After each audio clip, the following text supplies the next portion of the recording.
Hi,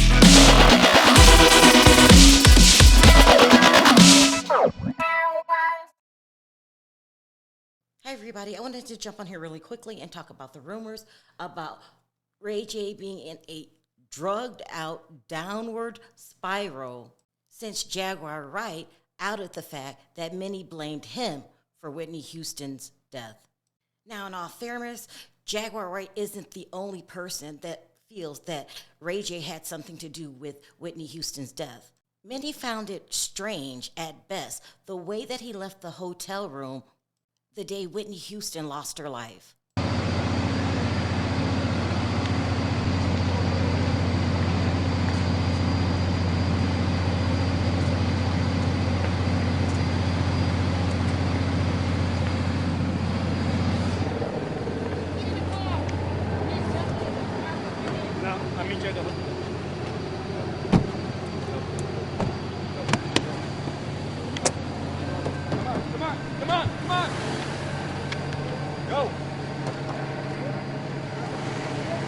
And you could actually hear someone in the background yelling, "Go, go, go." Now, that's not how a lot of people leave a hotel, especially a hotel that holds the body of someone that you care to really love. Not only that, a lot of people found it weird that Clive Davis went on with his pre-Grammy party downstairs as Whitney Houston laid unalive upstairs. The Clive Davis party. Yes. It was a surreal event where Whitney's body was still in the hotel, and there was this sort of party where apparently half the room were in tears, the other half were kind of partying. What did you feel about that? I thought that was complete insanity. And knowing Whitney, I don't believe that she would have said, the show must go on. She was the kind of woman that would say, stop everything. I'm not going to be there. You know, I don't know what could motivate a person to have a party in a building where the person whose life he had influenced so enormously. So this is when the rumor began that Clive Davis wanted Whitney unalive because he wanted control of her masters. So he got Ray J to do it. So the industry as a whole did not trust Ray J or Clive. However, Ray J would always insist that he loved Whitney Houston very deeply and would do nothing to hurt her. Ray J would move on and find a new love of his life, and that was Princess Love. He claimed he deeply loved Princess, even though the relationship started out rocky. And I've learned how to calm myself down, and I've learned how to be the better person. So in me being a better person, maybe it's just time for me and you to just separate.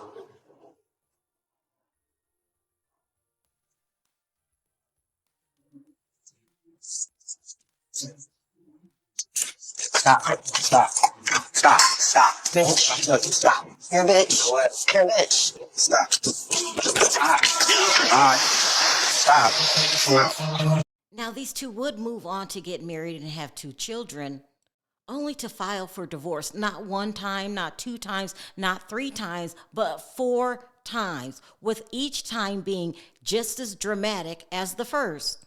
And when Ray J filed 2 times on top of her 4, he would always claim that she wasn't treating him right. And she would always claim that he cheated on her. Yo, Ray J checking in. People gonna get into little arguments here and there that are small stuff that you can work out. But to take this to social media and create this crazy story about me leaving my baby in harm's way is not cool. Our circle needs to be tight like that, and nobody should be able to get in it. If we get into something big or small, we should be able to hug each other and love each other and listen to each other and understand what we need to do to make it right. How can I make adjustments? How can I compromise to make you happy? It goes both ways in a relationship. This is not it. And let me tell you, people, the public drew weary of these two.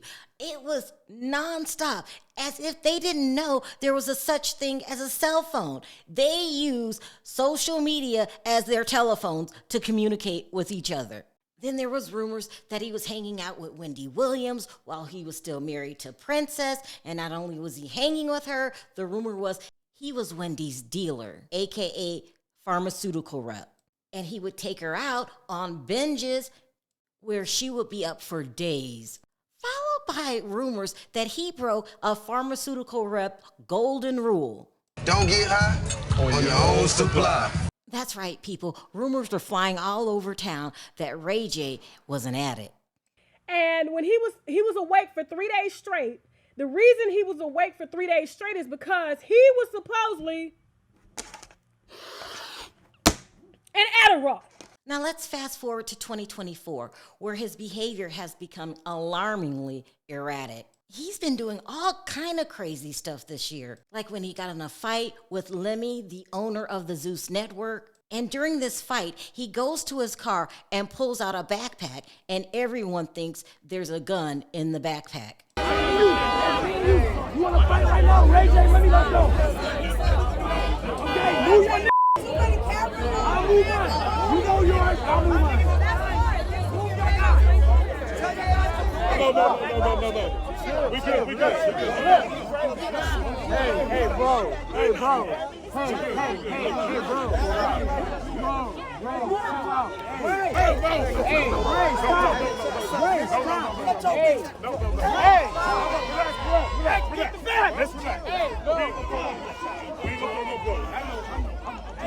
Here, dude.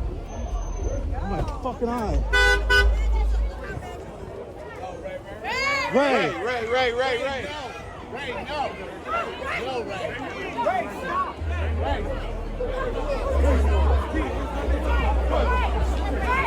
Hey, you're a businessman. You're my brother.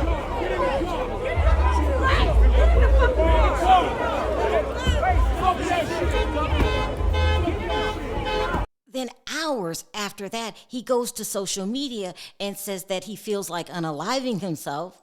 On the first part of the video, he said if it wasn't for his kids, he would jump. Then he goes to a new slide and says, if I die tonight, he pauses, then follows up with trying to figure it out. Maybe this life was an illusion. Maybe the next life was my real reality. This freaks out his family and friends. Brandy, his sister, start posting about it on her social media.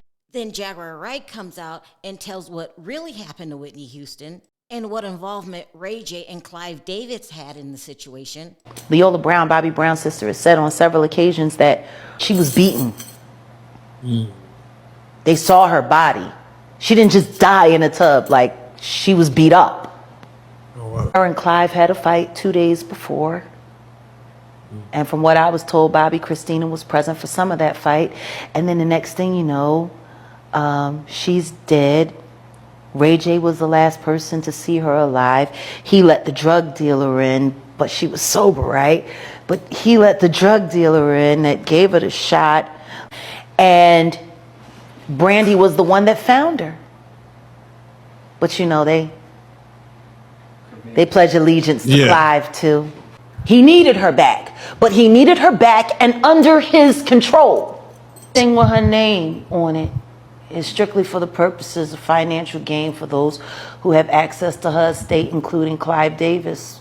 Including Clive Davis. This ain't a film to celebrate Whitney Houston. This is a film to, pay the piper. Then Ray J waits 8 months. 8 months later, he makes a public request to Jaguar saying that he wants to work with her. Now, why would Jaguar want to work with Ray J? She just accused him of unaliving one of the most famous women of her times. That doesn't make any sense. Hey, yo, Jaguar Wright, I told you I had an opportunity for you. I told you I had bags for you. I'm trying to hear what you got to say.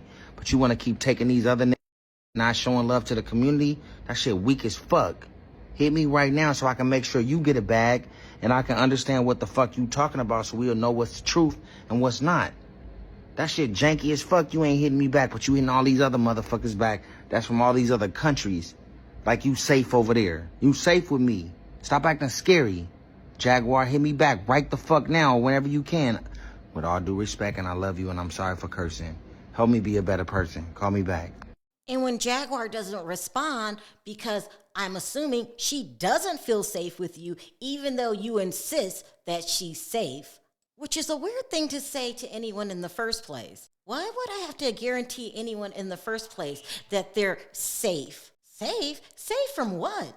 So when Jag doesn't respond to him, he decides to do a formal interview. And let's not forget, this is 8 months after Jag said what she said. First off, I want to say Whitney Houston was a very special person in my life. She has a very special place in my heart. And I'll always have the deepest respect for the impact she made on me personally and to the world. People were listening. You got our attention. Is what you're saying true? Because this shit is outrageous. But I came to the conclusion that once I seen the story about me and what you had to say about me and situations in my past, that is where I started to understand that you are totally fabricating stories and you are a complete liar. Jaguar, you done fucked up. Jaguar Wright, you done fucked up. You don't even fucked up, don't you? You don't even fucked up. No, you done fucked up. Jaguar Wright. Jaguar Wright, you done fucked up. You done fucked up. Because now you lying on me. I know a lie when I know I didn't do something, right? You know somebody lying about you when you know the facts. Jaguar, you have lied about the wrong person. And I'm not talking about me, because I don't give a fuck about what you said about me, because that's nonsense. We're not gonna do that. You done fucked up. Then he started inserting himself in P. Diddy, who's supposed to be his friend, in the P. Diddy situation. Do you forgive somebody for taking somebody's ass? There's a lot of people out here taking from people. Not only like people are getting robbed of not only their money and their spirituality. They're getting robbed of their womanhood and manhood. Asses are being taken in ways that nobody can explain. Do you chuckle? Do you laugh? Do you help? Do you criticize? Because I see a lot of jokes out there right now talking about baby oil. Everybody got a joke about having baby oil and lube. Is that okay? Of course, this led to a confrontation between Ray J and Diddy's sons. And according to Hazel E., it took Chris Brown to break things up. But shortly after that, Ray J came publicly and said that someone shot at him and tried to take his life, and he alluded to the fact that it was P. Diddy's sons. Niggas just tried to shoot me and tried to kill me, nigga. And you want me to apologize, nigga? Fuck you. Then that same day, he goes live again and threatens Pastor Jamal Bryant. Nothing but love for Pastor Bryant. Shout out to Jamal Bryant. Shout out to Von Alvarez. But if y'all play that interview, somebody getting snatched off the pulpit. Don't play the interview. It's not clear. It was out of bounds. Me and Pastor Bryant need to talk because the way I was treated was dirty and illegal. And I don't like it. And I don't want nobody to play that fucking interview. I don't care if you from the church or not. Like be respectful and do people right. Don't call people out their name and don't make people feel like they not safe in a place where they thought they were safe. I'm telling you right now. I'm telling you right now, we need to work it out. Because if we don't, that's going to be a problem. Now, he did all that threatening only to come out 2 days later and take back everything that he said. I guess he didn't know that Jamal's congregation, well, they simply wasn't having it. Look, first off, I want to apologize to Jamal Bryant.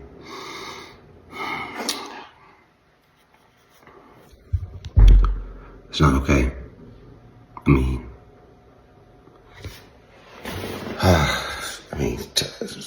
speaking that kind of language to a pastor is unbelievable. It's uncalled for. It's disrespectful. It's distasteful. It's disgraceful in every sense. I don't care what I said it for. No matter what prompted me to say that. And Pastor Bryant knows some of the stuff that I was going through. I mean, I was going through it in the interview in real time. But to show my frustration like that is not cool. Saying I'm gonna snatch somebody off the pulpit and they a pastor is being blasphemy, or on that same level, whatever that means. It's not okay. My bad, Pastor Bryant. I apologize, man. I lost it. I'm human. People go through stuff, and I was very angry because I'm scared that some of the stuff I said that I wasn't supposed to say could affect me legally and stuff like that. So I just lost it, and I shouldn't have said words like that. Pray for me. If you would have me at your church next time you are fellowshipping, I would love to come through and pray with you in person, pray with you with the whole church. I apologize to the whole New Birth. And whenever you are preaching again, or whenever I can come through on a positive tip to just say I'm sorry personally to you and the church and the fellowship, please have me. I would love to do that as well. And again, I'm sorry. I'm sorry to you, my mama, my daddy. I come from the church, and to say those things is foul. And I was foul, and I'm sorry. Okay? I'd love to see you soon, and we pray together about it, and hopefully you can knock off some of this negative energy around me and around my soul, man, you know, and we can start fresh. Now, Ray J, you don't need Pastor Jamal Bryant's congregation to tell you that that behavior is unacceptable. You do not talk to a pastor like that, period. Ray J knows he's not supposed to be acting like that, but he's on a downward spiral. He is sprinting his way to the bottom of society. But we don't know why. Is it because of that he's a drug addict, like the rumors are saying? Is it because he's doing someone else's dirty work? Or is it karma for what they said that he did to Whitney Houston? So whatever it is, I know this, he will not stay out the media. He won't stay out the media. When I get through with this video, he'll probably be live again, stirring up some more trouble. That's just how I feel about it. You guys help me get to the reason why is Ray J acting like this. Let me know your thoughts down in the comments section. Until next time, bye for now.